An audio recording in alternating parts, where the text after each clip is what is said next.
Hola a todos, soy la doctora Carolina Chauquemal, soy académico regular del Núcleo de Ciencias Biológicas y me invitaron a realizar esta clase titulada Desarrollo embrionario del aparato reproductor masculino y femenino. Acá están mis correos de contacto por si tuvieran alguna duda o consulta luego de la clase. ¿Sí? Objetivos específicos va a ser establecer relación entre el riñón primitivo, el mesonefro y la diferenciación de la gónada, analizar las diferencias entre este desarrollo del aparato reproductor en la mujer y el varón, partir diciéndoles que el sexo cromosómico se va a establecer justamente al momento de la fertilización. Lo que vemos acá es el desarrollo embrionario temprano en el modelo de ratón, y lo que tenemos es principalmente dos gametos que se unen en la fertilización. Este proceso de fertilización da comienzo al desarrollo embrionario, pero también el evento en sí marca el establecimiento del sexo cromosómico de este nuevo embrión, y justamente determinado por el cromosoma Y en el caso de que el espermatozoide sea justamente Y. Y si es en el caso de que fuera un espermatozoide con un cromosoma sexual X, entonces el embrión resultante será una mujer o una hembra en el caso. ¿Sí? Durante los primeros eventos de este desarrollo embrionario, la mayor parte de ellos ocurre a lo largo del oviducto, ¿sí? Las primeras segmentaciones del embrión, y luego casi llegando al cuerpo del útero, el macizo celular interno de este embrión se va a transformar en lo que se llama un disco bilaminar, un embrión bilaminar que va a estar compuesto de dos láminas, una es el epiblasto y otro es el hipoblasto.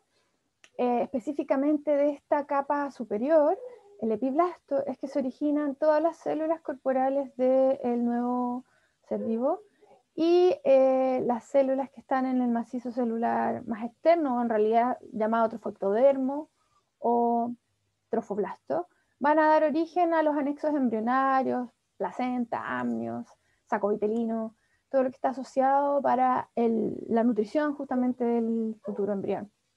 Y específicamente asociado con el sistema reproductor es que el epiblasto, durante un proceso llamado gastrulación, ¿sí? Que se caracteriza por comenzar entre el día 15 o 14 del desarrollo embrionario en humanos, en la gastrulación comienzan a migrar las células del epiblasto que estamos viendo en esta microfotografía, en la zona dorsal de este disco bilaminar.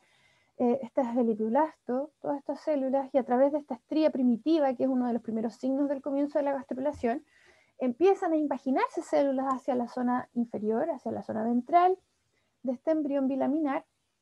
Justamente esta estría primitiva que podemos observar corresponde a células que se van desprendiendo de este epiblasto y migran hacia la zona inferior.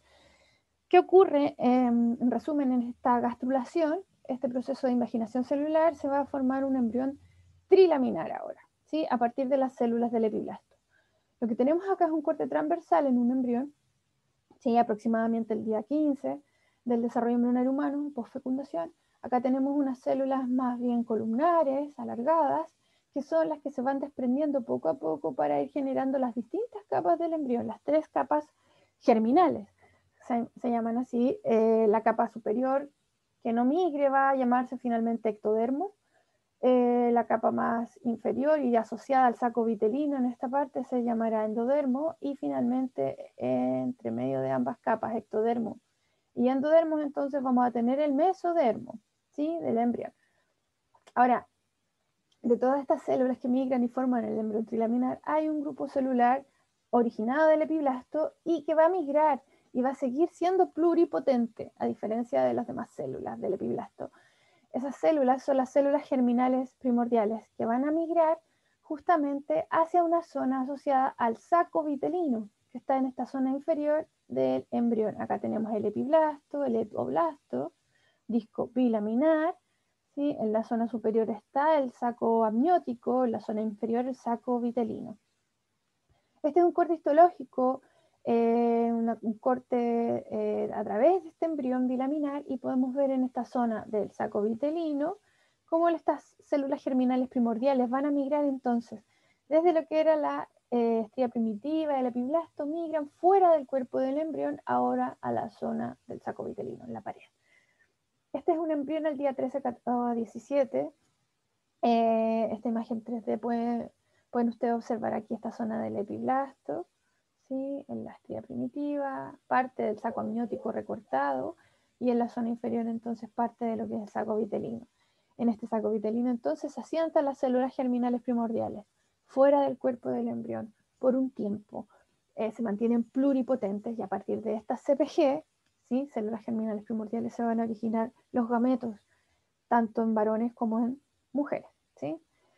Esta es otra figura justamente para comentarles nuevamente lo que está ocurriendo en este embrión ya la cuarta semana. Entonces estas células germinales primordiales se mantienen en esta zona caudal del embrión. Esta es la zona del saco vitelino, alantoides, ¿sí? Y en este punto ya tenemos un embrión trilaminar, ¿sí? Por tanto, el ectodermo, mesodermo y endodermo ya están diferenciándose de los distintos órganos que van a dar origen. Principalmente el ectodermo da origen a lo que nos conecta con el mundo exterior, el sistema nervioso en general, sistema nervioso central y periférico, el endodermo principalmente al tubo digestivo primitivo, y el mesodermo justamente todo lo que está asociado al tejido conectivo, aparato osteomuscular. Y justamente cuando empieza a formarse esta cavidad corporal en el embrión es que hay una zona del epitelio celómico donde van a llegar a sentarse estas CPG. En esta otra imagen, ¿sí? Esto también es un estadio 9 de Carnegie de un embrión humano. Podemos ver si en esta zona al lado anterior o craneal acá se está formando entonces el encéfalo a partir del ectodermo, tenemos el intestino primitivo anterior, medio y posterior, y muy cercano a este intestino posterior y en el saco vitelino justamente es donde están alocadas o asociadas las células germinales primordiales. Desde acá van a migrar hacia la zona más cercana del intestino medio y ahí van a sentarse. Por otro lado, además de estas células pluripotenciales que son las CPG que están almacenadas en esta pared del saco vitelino por un tiempo, en paralelo las tres capas del embrión se están diferenciando, ¿sí? Yo les comentaba esta capa intermedia, que yo llamo una especie de sándwich, en realidad este disco trilaminar, el ectodermo en la superficie, en la zona inferior o más ventral tenemos en amarillo el endodermo, y en la zona media o intermedia tenemos justamente esta zona de tejido llamada mesodermo. Este mesodermo, durante un proceso llamado justamente mesodermogénesis, se va a diferenciar en tres componentes bilaterales, a cada lado de la estructura notocordal y del tubo neural, que da origen luego a la médula espinal. Una de esas porciones muy cercanas al tubo neural es el mesodermo somítico o paraxial. Luego hay un segmento muy pequeñito, estamos viendo el corte transversal de este embrión, ¿sí? El mesodermo intermedio, que recorre todo a lo largo del eje axial de este embrión, tanto al lado derecho como izquierdo, ¿sí? Es bilateral. Y luego hay dos hojas del mesodermo lateral, ¿sí? Que se dividen justamente para formar una hoja somática y otra que es la más esplácnica o bien visceral. En general, la hoja esplácnica va a recubrir todos los órganos internos y la hoja somática las paredes corporales. Entre ambas capas, entonces, se genera esta cavidad celómica, ¿sí? Y muy asociada a esta cavidad celómica, entonces, va a estar justamente la gónada indiferenciada, ¿sí? Justamente este mesodermo intermedio, entonces, va a estar asociado al desarrollo tanto del aparato genital como del aparato urinario. Por tanto, este mesodermo intermedio está muy involucrado en lo que vamos a conversar hoy.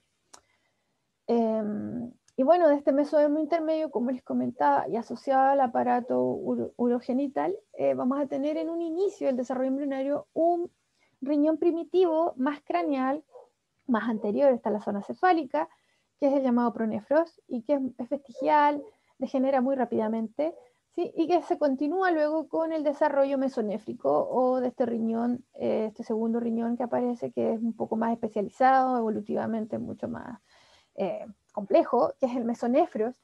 Este riñón funciona por un periodo de tiempo acotado también, y luego a partir del conducto mesonéfrico que se origina justamente en estos glomérulos mesonéfricos, todos convergen hacia el conducto mesonéfrico, también llamado conducto de Wolff.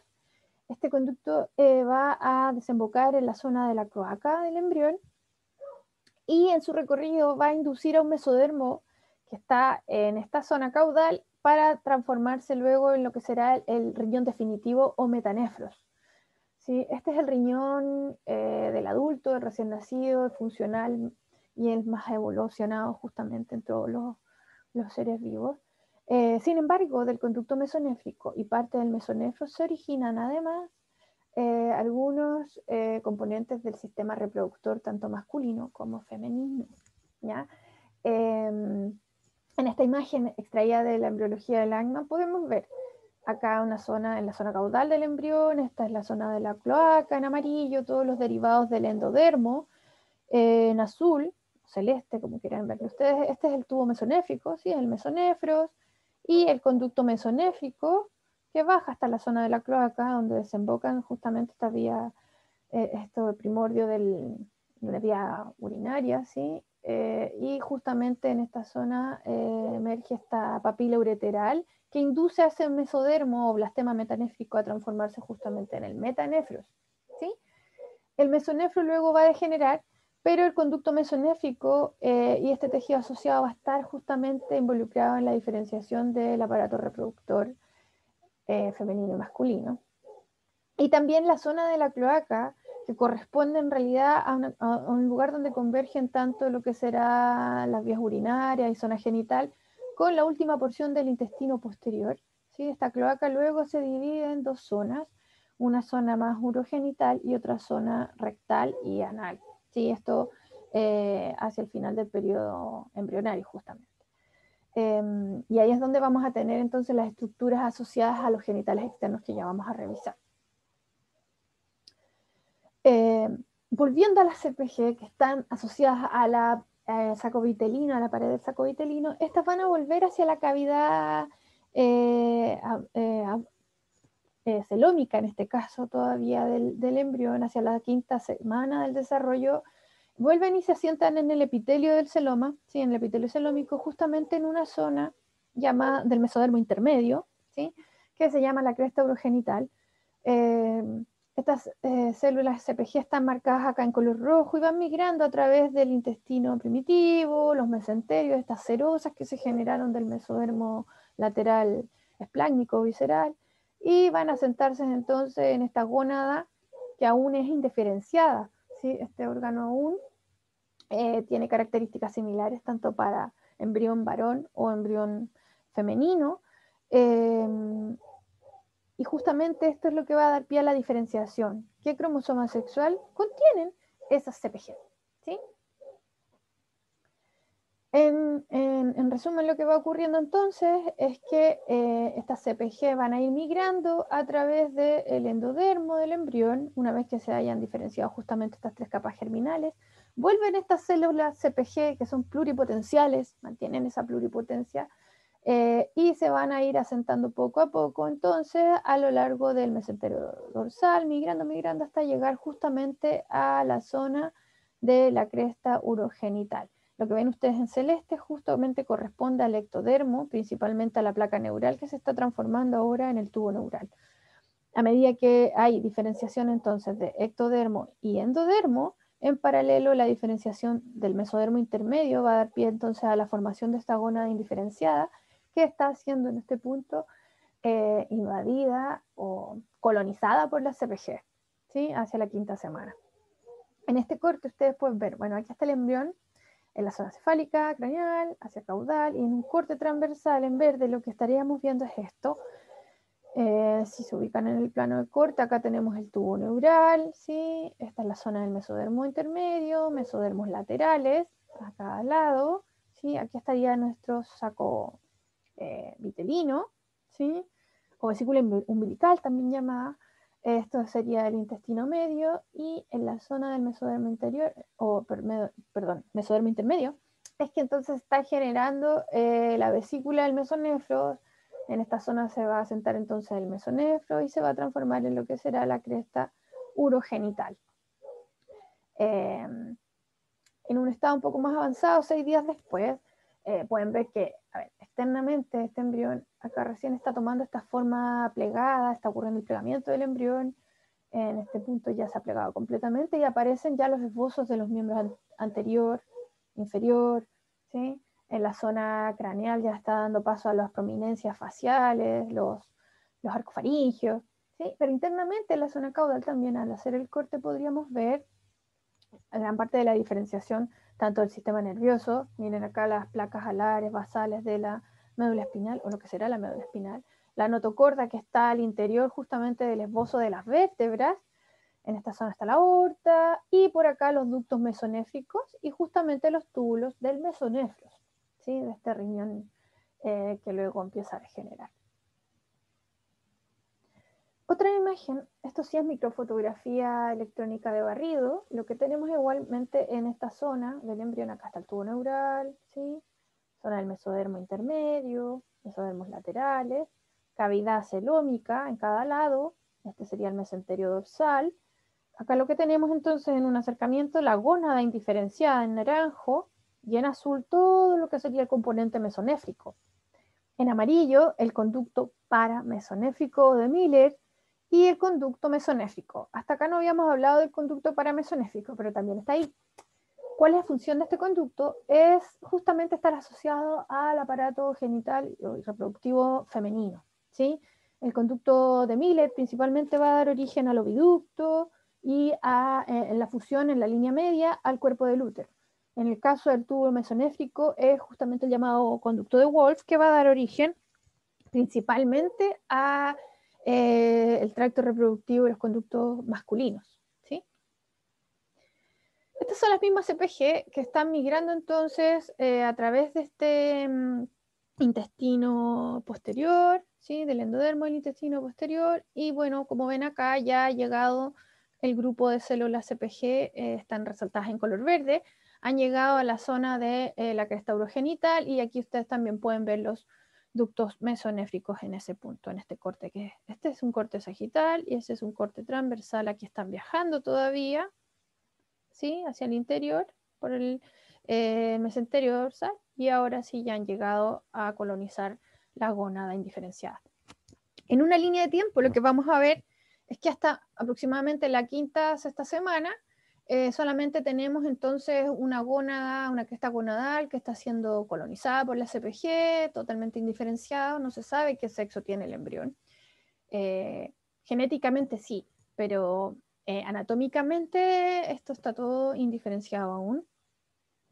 Hacia la sexta semana aparecerían estos cordones paramesonéfricos o de Miller, pero la diferenciación del testículo, o sea, si existe un cromosoma sexual Y en este embrión y en estas CPG, estas células germinales primordiales, entonces va a comenzar la diferenciación del testículo bien tempranamente, ¿sí? Y luego ya la octava semana estarían las células de Leydig, las células intersticiales del túbulo seminífero, secretando testosterona. Por tanto, en ese punto ya va a haber secreción desde las células de Sertoli de lo que se llama la hormona o la sustancia antimilleriana, que va a bloquear la diferenciación de los conductos de Miller o paramesonéfricos.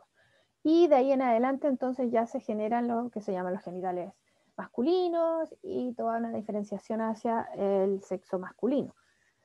En el caso de que las CPG que lleguen a esta sexta semana del desarrollo embrionario no contengan un cromosoma Y, es decir, sean de cromosomas sexuales XX, entonces todo va a seguir en la dirección de un desarrollo ovárico y también un sexo femenino que va a ser reconocible externamente ya hacia la semana 11 aproximadamente del desarrollo fetal. Entonces, hacia el día 45-47 del desarrollo tenemos una gónada indiferenciada que está resaltada acá, ¿sí? Acá tenemos el mesonefros, gónada, ¿sí? En este punto vértebra, ¿sí? Médula espinal, ¿sí? Se ubican en el corte. Lo que vemos acá, lo más grande siempre es este hígado, que es de los órganos más grandes en este periodo del desarrollo. Y vean cómo externamente también el embrión está bastante avanzado en su diferenciación en los órganos, los miembros anteriores, ya hay placa de la mano, miembro posterior, esbozo de lo que sería el pabellón auricular también. Y en este punto entonces tenemos una gónada indiferenciada asociada justamente al mesonefros. ¿Cómo se da esta diferenciación gonadal? Está marcada por el gen SRI que está en el cromosoma Y. El cromosoma Y está acá, en este dibujo, en una zona de este cromosoma Y, entonces es este cromosoma sexual asociado al sexo masculino, entonces tenemos este gen que determina justamente el sexo de la gónada y sexo del embrión. Esto está marcado entonces en el momento de la fecundación del ovocito. ¿Y cuál es la influencia que tiene este gen? Principalmente es que en esta gónada indiferenciada va a inducir el desarrollo de un testículo. ¿Y cómo lo hace? Porque las células de los cordones medulares de esta gónada indiferenciada se van a diferenciar justamente en lo que serán los cordones sexuales masculinos y posteriormente los túbulos seminíferos. Y los cordones corticales en general van a desaparecer o van a entrar en una degeneración, y eso va a dar pie a la aparición entonces de una túnica albuginia bastante gruesa. Lo contrario ocurrirá en el caso de la ausencia de este cromosoma sexual Y en las mujeres. Lo que va a ocurrir entonces es que va a haber una diferenciación gonadal hacia un ovario, y justamente los cordones medulares son los que van a degenerar, y justamente los cordones corticales son los que se van a desarrollar y no habrá una túnica albuginia como tal. De hecho, es en la corteza ovárica donde principalmente van a observar ustedes los folículos primordiales al momento del nacimiento en esta niña. Y en el ovario adulto también, ¿sí? En la zona de la corteza ovárica donde van a estar la mayor parte de los folículos en crecimiento. Entonces, hacia la séptima semana, octava semana aproximadamente, en el ovario vamos a tener esta gónada diferenciándose en ovario. Fíjense cómo van a estar los cordones corticales desarrollándose, y en ellos van a estar justamente los ovogonios y folículos primordiales con sus ovocitos primarios. Y en el caso del testículo, hacia la séptima semana, lo que va a haber es principalmente una túnica albuginia bastante gruesa, asociada al epitelio celómico, y los cordones medulares desarrollándose para dar origen justamente a los cordones sexuales, que pronto serán los conductos o los túbulos seminíferos. Y podemos ver en ambos casos, tanto el ducto de Wolf o conducto mesonéfrico asociado justamente al riñón mesonéfrico, en ambos casos, y también en ambos casos tenemos el conducto paramesonéfrico o de Miller, ¿sí? Tanto en el varón como en la mujer, tanto en el desarrollo ovárico como testicular en este punto, ¿sí? Séptima semana del desarrollo y octava semana del desarrollo. Está la diferenciación del ovario, entonces, en este caso vemos cómo los cordones corticales son los que se van a desarrollar. Lo contrario ocurre en el caso del varón, ¿sí? Pero esto es hacia, es la primera... el primer paso solamente, diferenciación del ovario o de testículo, pero como vemos los conductos asociados, tanto el paramesonéfrico como el mesonéfrico, están presentes todavía. Si nos enfocamos en el desarrollo ovárico, en una línea de tiempo comparativa entre el ratón y el humano, en realidad el ratón es uno de los modelos de estudio más ampliamente utilizados justamente para proyectar esos resultados de investigación en lo que es en el desarrollo humano. Ustedes pueden ver que en el humano a la quinta semana del desarrollo ya tenemos proliferación justamente de la CPG, diferenciación a ovogonia, proliferan por mitosis en esta gónada. Luego hacia la semana 20 del desarrollo ya tenemos unos 7 millones de ovogonias, es el máximo número de ovogonias que va a tener este embrión femenino, y a medida que eso ocurre también va a comenzar la meiosis en el ovario de la niña o del embrión hembra, y se empiezan a organizar justamente en lo que son los folículos primordiales, las células foliculares. Ese mesénquima del ovario empieza a diferenciarse en células planas que van a ir rodeando poco a poco a los folículos, a los ovocitos primarios.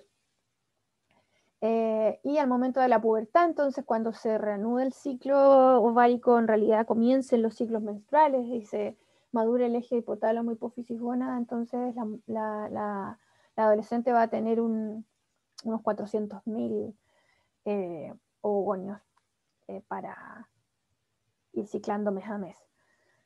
Entonces las CPG se van a diferenciar en ovogonios, luego de divisiones mitóticas se van a diferenciar en ovocitos primarios. Lo que vemos acá en el gráfico es que hay un pic de ovogonias por mitosis, ¿cierto? Proliferación celular asociada a este epitelio celómico. En la semana 14 aproximadamente, 14-20 va a estar un pic de ovogonias y luego va a ir bajando este número de ovogonias hasta el final de la vida, hacia los 40-50 años. Entonces esta mujer va a entrar en un proceso de menopausia. Hay clones de Bogonia entonces en este periodo de tiempo, pero ya hacia la semana 12 lo que vemos es que esas Bogonias entran en la primera meiosis, ¿sí? En la primera división meiótica, y van a estar rodeados entonces por células foliculares planas, los llamados folículos primordiales. Por tanto, la niña nace, ¿sí? Estos son meses por si acaso, la niña nace con todos sus folículos primordiales para el resto de la vida, y así es como mes a mes, en cada ciclo menstrual, van a ir algunos folículos creciendo, solo uno va a ovular y el resto va a entrar en atresia. Y por eso es que esta meiosis detenida en el diploteno, dictoteno de la profase 1, luego se reactiva en cada ciclo menstrual y ya al final de la vida pueden haber algunas fallas en el proceso de disyunción meiótica de los cromosomas. Y bueno, esto va a ir asociado justamente al ciclo menstrual, que es un ciclo asociado a muchos cambios hormonales. En el momento en que hay secreción de FSH, que es esta hormona de la hipófisis, ¿sí? Esta secreción de FSH va a ir, hormonas o folículos estimulantes, justamente va a ir estimulando los folículos ováricos para que vayan creciendo y asimismo va avanzando la meiosis de los ovocitos en su interior. Y también a medida que el folículo crece, vamos a ver que hay unas células, las de la teca y de la granulosa, que van a estar empezando a secretar cada vez más estrógenos. Y ese cambio en el nivel de estrógenos también se va a asociar entonces a una fase folicular en el endometrio, lo que va a hacer que el endometrio vaya creciendo, proliferando, esa capa funcional que es la que va a estar asociada al desarrollo placentario luego. Luego la aparición o el aumento pulsátil de la hormona LH, perdón, LH va a empezar a generar entonces los cambios en el folículo para inducir la ovulación. Este folículo terciario o folículo de Graf va a ovular justamente y esas células que quedan, las células foliculares, van a mantenerse ahí con el flujo de la LH, van a luteinizarse y van a inducir la producción de mayor cantidad justamente de progesterona para mantener la gestación y mantener justamente una fase luteal en el endometrio, una fase glandular, para mantener entonces la implantación, ¿sí?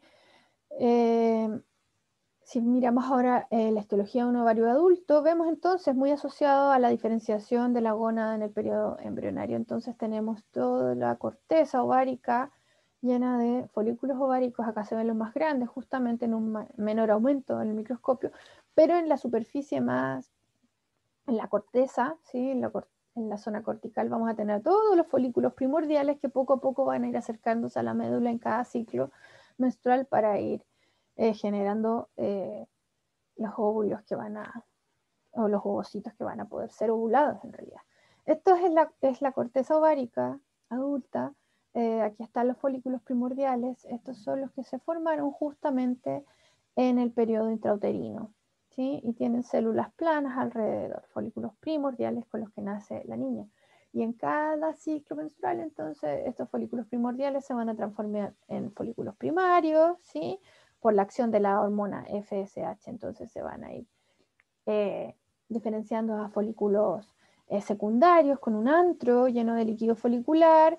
Va a comenzar entonces entre las células de la teca y de la granulosa la secreción de estrógenos hacia el líquido folicular, que es un folículo secundario, y luego entonces a medida que aumenta la secreción de FSH y LH, estas células de la teca, las que están en esta zona, van a comenzar entonces a aumentar la secreción de testosterona, y esa testosterona va a ser utilizada por esas células de la granulosa, bajo el influjo de la FSH también, para que sigan produciendo estrógeno, estradiol, en el líquido folicular, ¿sí? Este sería el ovocito. Aquí se puede ver la zona pelúcida, las células de la corona, las del cúmulo, líquido folicular, células de la granulosa y células de la teca, ¿sí?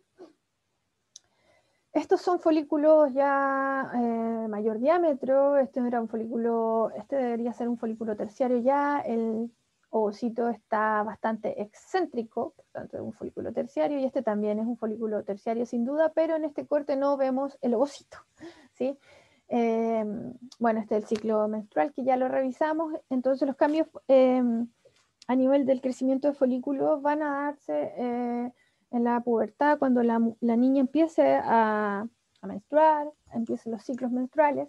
Sin embargo, los folículos primordiales y la primera parte de la meiosis comenzó en el periodo intrauterino. O sea, la principal diferencia, ahora que veamos, es la diferenciación justamente del testículo. En el caso del testículo, esta gónada indiferenciada que poseía muchos cordones al interior, ahora esos cordones medulares son los que van a dar pie a la aparición entonces de estos cordones sexuales, que luego se van a corresponder con los túbulos seminíferos en el momento en que se madure justamente el eje hipotálamo, hipófisis y gónada. Hacia la 8ª semana del desarrollo, entonces, o sea, terminando el periodo embrionario, tenemos un testículo ya diferenciado, una túnica albugínea. No hay un desarrollo cortical, entonces, en esta gónada indiferenciada, pero sí un desarrollo de los cordones medulares. Y asociado también con la formación, entonces, de lo que van a ser los ductos deferentes y la retetesti, asociada ahora al conducto de Wolff o mesonéfrico. Este es el 4º mes, ¿sí? Y todavía aquí podemos ver el conducto paramesonéfrico, ¿sí? O de Mille. Pero fíjense que la gónada masculina entonces está muy asociada al conducto de Wolff o conducto mesonéfrico de este riñón mesonéfrico. Ahora, la espermatogénesis, perdón, la formación de espermatozoides como tal a partir de la CPG va a comenzar recién en la pubertad, ¿sí? En la pubertad podríamos ver entonces este túbulo seminífero con una célula sustentacular o de Sertoli bien grande que está en color amarillo, y la cadena de espermatogonia, espermatocitos primarios, secundarios, espermátidas redondas y espermatozoides finalmente que van a salir, se van a despegar de este epitelio germinal para ir hacia el epidídimo y luego ser eyaculados. En el caso de los cordones sexuales, que es como nace el varón, ¿sí? Un neonato va a tener principalmente muchas células de Sertoli, ¿sí? Con los núcleos en color amarillo acá, esquemático, y en la base o la membrana basal de este cordón sexual, entonces la CPG, tal cual el periodo embrionario, ¿sí? Esa es la principal diferencia con el desarrollo de los ovocitos en la mujer. Entonces, si miramos un testículo neonatal, como el que está aquí, vamos a encontrarnos con los cordones sexuales, ¿sí? Y estos cordones sexuales en el neonato, por tanto, contienen en la mayor parte son células de Sertoli y algunos ovogonios en la zona más basal, como este. Vamos a ver un acercamiento de la misma imagen, ¿sí? Los, perdón, ovogonios dije, pero eran espermatogonios, ¿sí? Espermatogonios y células de Sertoli con núcleo alargado, y son la mayoría, ¿sí? No hay un lumen como tal, como vamos a ver ahora lo que vamos a encontrar en el puber o en el varón que está ya con su eje hormonal maduro, ¿sí? Bajo el influjo de la FSH, LH, el testículo se va a activar hormonalmente y las células de Leydig van a empezar a generar mayor cantidad justamente de testosterona. Y van a crecer estas células de Sertoli, como lo ven acá en color amarillo, y eso va a dar pie a que estos espermatogonios ahora empiecen su meiosis, ¿sí? Las dos meiosis que permiten que este núcleo también se vaya haciendo bastante pequeñito y se compacte justamente la cromatina en las proteínas llamadas histonas, lo que va a dar origen a un espermatozoide bastante hidrodinámico. Ahora lo que estamos viendo es un testículo adulto asociado al epidídimo en esta parte, y si vemos una amplificación de esta imagen, lo que vemos entonces es núcleos en distintos tamaños que se acercan hacia el lumen de este, que es bien claro, el lumen del túbulo seminífero, cercano a la membrana más basal, ¿cierto? Núcleos mucho mayores, más grandes, y hacia la zona del lumen los núcleos mucho más pequeñitos y de cromatina muy compactada, y esta célula que va a transformarse justamente en una célula altamente especializada. Este espermatozoide tiene una cabeza muy pequeñita y una cola bastante alargada, un flagelo que es muy particular en esta célula. Y como ven, las células de Sertoli, sus tentaculares, tienen una morfología de un núcleo bien pálido, poco basófilo, a comparación de los espermatogonios y de los espermatocitos primarios, secundarios. Y luego espermátidas que están ya más cercanas al lumen, ¿sí? Y estas espermátidas redondas son las que van a vivir este proceso de espermiogénesis y van a eliminar esta gota citoplasmática, va a eliminar la mayor parte del citoplasma de estos espermatozoides, acá los vemos también, espermátidas alargadas, hasta que se transforma en un espermatozoide como tal. Esto solamente una vez que ha madurado entonces el eje hormonal en la pubertad en el varón. Igual como se diferencia la gónada, hay un periodo indiferenciado en los conductos genitales y muy asociado entonces al conducto mesonéfrico o de Wolff y al conducto paramesonéfrico, también llamado de Miller. Acá estamos viendo un corte transversal entonces de un embrión en la zona urogenital, la cresta urogenital, como ven acá está el mesonefro, ¿sí? Mesonefros, conducto mesonéfrico, conducto paramesonéfrico, y la gónada indiferenciada asociada entonces al epitelio celómico y a este mesonefros. Piensen que las CSPG viajaron, ¿sí? Por esta zona, llegaron acá, se asentaron, diferenciaron la gónada, y una vez que se ha diferenciado la gónada, entonces también va a empezar la diferenciación de los conductos genitales, ¿sí?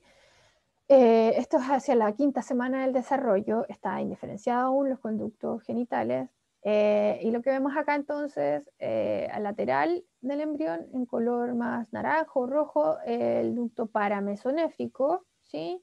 Indicado en la flecha más negra, y el conducto mesonéfrico como parte del mesonefro en celeste. Este conducto mesonéfrico entonces llega justamente a esta zona de lo que es el primordio de la vejiga, y sobre este mesonefro entonces tenemos la cresta gonadal o la gónada indiferenciada en color café, ¿sí? Es lo que tenemos por acá, la gónada. En esta imagen, que son microfotografías electrónicas de barrido, podemos ver ambas estructuras, todas, ¿sí? En color azul oscuro el mesonefro con su tubo mesonéfrico en color turquesa o verde, ¿sí? En amarillo el conducto de Miller y en naranjo la gónada, ¿sí? Esto es hacia la séptima semana del desarrollo humano. Estamos en la zona caudal del embrión, esto fue abierto para poder obtener esa imagen en un corte histológico transversal a nivel de esta misma zona, ¿sí? Un corte transversal. Encontraríamos entonces parte de los esbozos de los huesos púbicos en esta zona, ¿sí? La vejiga, ¿sí? En esta zona tenemos los ductos mesonéfricos y paramesonéfricos muy cercanos a la vejiga, en la zona caudal, los uréteres por acá, y en esta zona la última porción del intestino posterior o el recto como tal, ¿sí? Por tanto, hay un periodo indiferenciado en que podemos ver ambos conductos, mesonéfrico y paramesonéfrico. En el caso de los conductos masculinos, ya en este punto vemos la diferenciación gonadal y muy asociada a los túbulos del mesonefros, que van a llegar justamente directo a al esbozo de la vejiga. Los tenemos en distintos colores. El ducto mesonéfrico está acá en color calipso, en naranjo la gónada, esto en color fucsia o rosado es la vejiga justamente, y en amarillo se ve parte del intestino en esta imagen. Lo que van a observar entonces es que hacia el cuarto mes ya los conductos genitales están entonces así, más o menos indiferenciados, pero ya luego del descenso testicular, hacia el final del periodo fetal, van a observar entonces que es el mesonefro principalmente, el conducto mesonéfrico, el que va a dar origen a todas las estructuras asociadas a la gónada del varón, al testículo. El descenso testicular justamente va a ir ocurriendo gradualmente. El testículo está en esta zona, al interior de la cavidad abdominal, y este testículo va a ir poco a poco bajando hacia la zona inguinal, como ustedes ven, y va a ir en su paso arrastrando todas las capas de esta pared abdominal para ir formando todas las envueltas que van a acompañarlo en el saco escrotal finalmente. ¿Sí? Esto es luego el nacimiento. ¿sí? Llega a la zona del saco escrotal, que lo está esperando, y hay posibilidades de que esto ocurra, bueno, tiene que ocurrir en paralelo en ambos lados, ¿cierto? Del cuerpo, tanto el lado derecho como izquierdo, ambos testículos deben bajar hacia el saco escrotal, y en el caso de que no ocurra, puede haber algún caso de criptorquidia, puede ser unilateral o total, y eso va a tener un impacto funcional en los espermatozoides bastante fuerte, porque justamente este saco escrotal está a unos 2 grados Celsius menor que la cavidad abdominal, y justamente eso puede ser una causal de infertilidad. Bueno, estas son todas las paredes que van a acompañar justamente en el saco escrotal al testículo durante su descenso. ¿Sí? Van a ver parte de las fascias, de los músculos abdominales, ¿sí? Y van a estar justamente entonces en esta zona de la bolsa escrotal, que ya vamos a ver, tiene un origen muy similar en los labios mayores de la mujer y en lo que son estos abultamientos escrotales en el varón, pero que tienen un origen embriológico similar. En el caso de los conductos genitales femeninos, está muy influenciado por la ausencia justamente de este cromosoma Y, del gen SRY, porque se ha diferenciado en un ovario y este ovario empieza a secretar estrógenos también, el ovario materno y el ovario, y la placenta también está generando estrógenos, y eso va a inducir el estímulo de la diferenciación del conducto de Miller, que es el que vemos acá en color rojo, ¿sí? Y que justamente en la línea media se van a fusionar estos dos conductos paramesonéfricos para dar origen al cuerpo del útero. Y además, la secreción de estrógenos va a permitir la diferenciación ahora de los genitales externos, tanto los labios, clítoris y porción inferior de la vagina. Este es el hueso púbico, esta es la vejiga, y ustedes aquí pueden ver entonces en 3D cómo estos dos conductos paramesonéfricos o de Müller se van a unir, y los conductos mesonéfricos o de Wolf van a entrar en regresión, ¿sí? Esta sería entonces la imagen de un embrión femenino. Acá tenemos las dos gónadas, ovarios ya diferenciados, y como entonces en color amarillo vemos el conducto paramesonéfrico, ¿sí? En rosado y amarillo. Por un lado, en color amarillo se está diferenciando en lo que será el oviducto, las fimbrias del oviducto o trompas de falopio, con lo que será el útero, ¿sí? Y que en la línea media fusionarán y van a dar origen a un solo cuerpo del útero en forma de pera, lo más característico del útero humano, porque en otras especies domésticas estos dos cuernos uterinos son justamente los que van a albergar la gestación, en el caso del ratón, de los perritos, de la perrita en general, en animales domésticos, pero en el caso humano deben fusionarse completamente y ser solo una cavidad uterina, ¿sí? Es lo que vemos acá. Y fíjense cómo el mesonéfrico, el conducto mesonéfrico, perdón, de Wolf, empieza a entrar en regresión y queda bastante reducido en lo que se llama el epóforo, el paraopóforo, o eh, ligamentos, ¿sí? Los omentos o cerosas que envuelven finalmente al ovario y que lo unen justamente al ovario con las fimbrias del oviducto, porque acá no hay una unión íntima, ya las fimbrias van a rotar sobre la superficie del ovario dependiendo de dónde esté el folículo preovulatorio, ¿sí? Así que este mesovario es justamente lo que va a dar o fijar este oviducto a la zona del ovario. Y como ven ustedes, los dos conductos paramesonéfricos entonces se van a unir para dar origen al cuerpo del útero, el cérvix y la última porción de la vagina, ¿sí? Y el conducto de Wolf va a entrar en regresión finalmente. Esta entonces es una imagen de este útero, ¿sí? Hasta la semana 11 aproximadamente del desarrollo humano. Acá ven las trompas de falopio a cada lado, y este es el ovario que ha sido cortado, ¿ya? Ha sido cortado a través.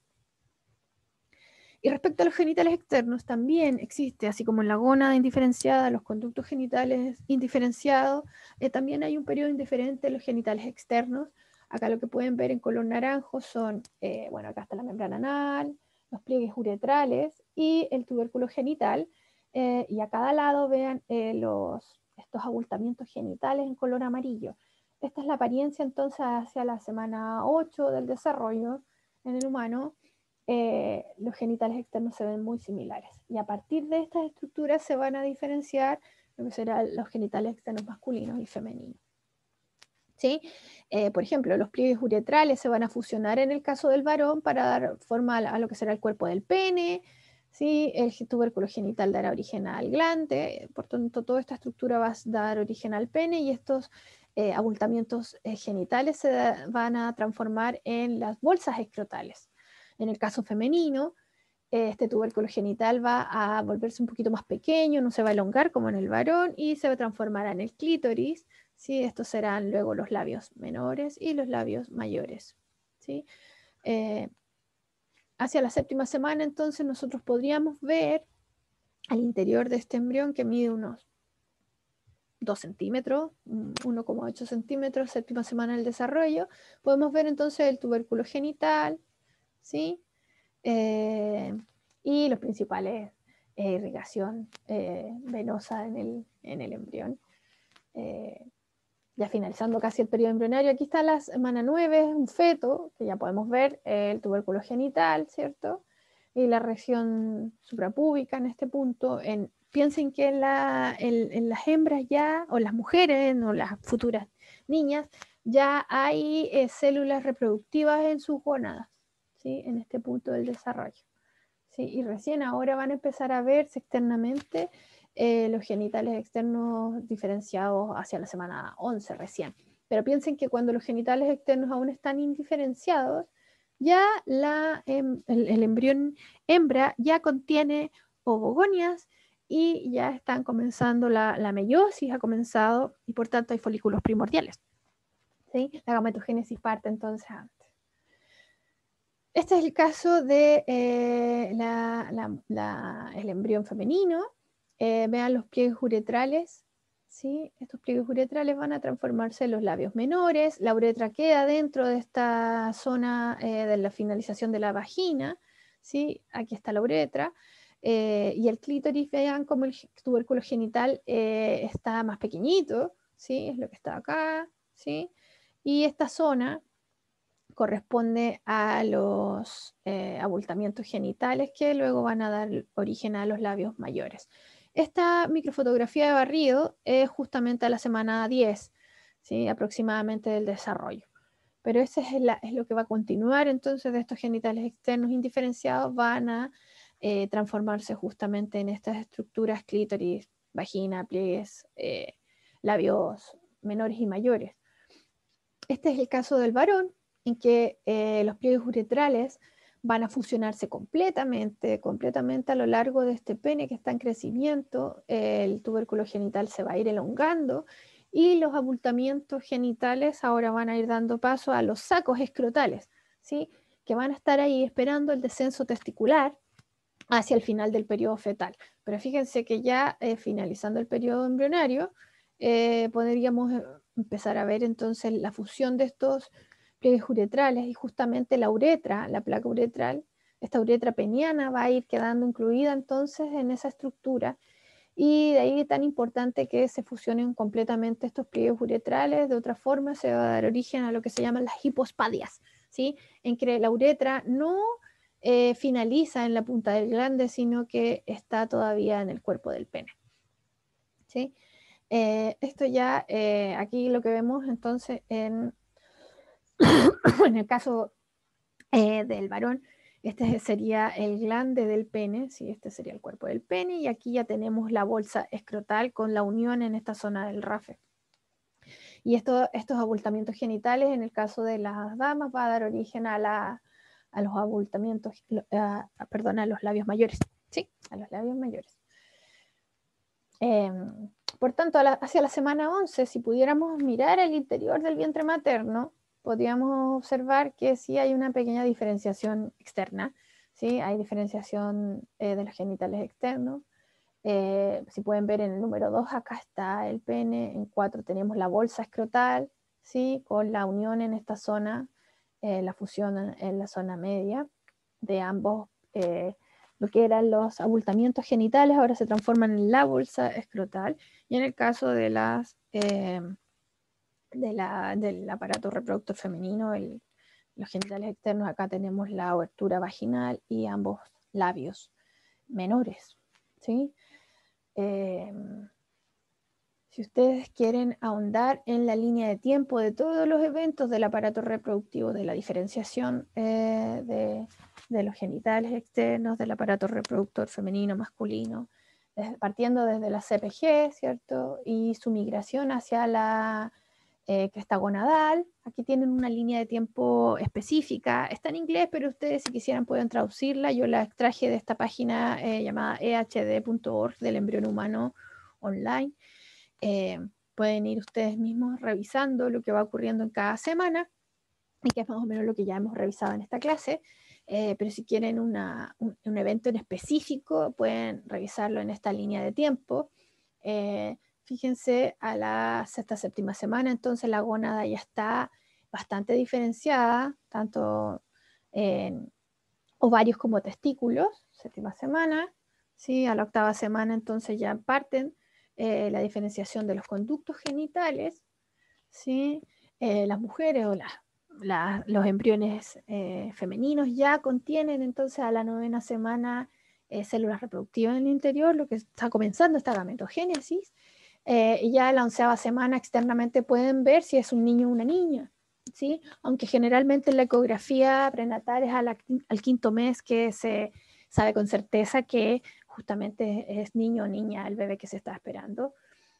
Hacia la semana 20 del desarrollo, los ovarios fetales ya contienen al menos unos 7 millones de ovogonias y de ahí van a ir bajando en número, van a ir en decrecimiento porque empiezan a degenerar y a entrar en atresia. Esta es la línea de tiempo con la que partí la clase.